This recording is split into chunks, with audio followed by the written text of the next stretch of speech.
আল্লাহ নবীর জীবনটা বড় কষ্টের ছিলেন। যে সময়টা মায়ের কাছে থাকবে অভাবে মায়ের কাছে থাকতে পারেনি, যখন মার কাছে আসলেন তখন মা দুনিয়া থেকে চলে গেছে। এজন্য নবী বলতেন যে আমি যদি ফরজ নামাজেও দাঁড়াইতাম, আক্ষেপ কইরা কষ্ট নিয়ে বলতেন, আর যদি আমার মা বাইচা থাকতো আর পিছন দিয়ে যদি আমার ডাক দিয়া কইতো ইয়া মোহাম্মদ, এ মোহাম্মদ, আল্লাহ নবী বলতো আমি হাতটা ছাইরা দিয়া মায়ের দিকে ঘুরা তাকায়া মারে কইতাম মা তোমার মোহাম্মদ হাসি।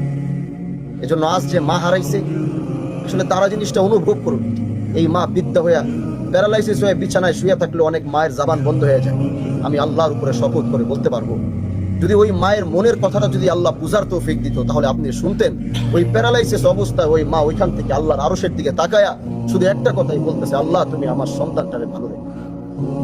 এমন এক মার বিদায় আজ হচ্ছে। দোয়া করি আল্লাহ পৃথিবীর প্রতিটা মা যারা দুনিয়ার থেকে আজকে 19 যাদের মা পৃথিবী থেকে চলে গেছে, পৃথিবীর প্রতিটা মাকে যেন আল্লাহ মাফ করে দেয়। আমাদের মা বাবা যারা আছেন আল্লাহ জানো তাদেরকে নেক হায়াত ও সুস্থতার জিন্দেগি যেন আল্লাহ দান করে। আমার জন্য খাস করে দোয়া করবেন।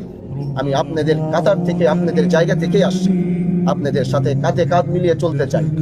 আমার আরাম আয়েশের সেই জিন্দেগি যাপন করার জন্য আমি আসি নাই।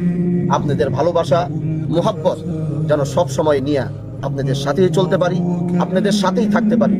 দেশ ও জাতির কল্যাণে শুধু শিবচর নিয়ে শুধু না, আল্লাহ যেন গোটা পৃথিবীর ইসলামের খেদমত এবং দ্বীনের খেদমত, জাতির খেদমত আল্লাহ যেন আপনাদের এই এলাকার সন্তান হাজী শরীয়তুল্লাহর বংশের এই সন্তান দ্বারা যেন আল্লাহ কবুল করে। এই দোয়া চেয়ে আজকের মতো বিদায় নিচ্ছি।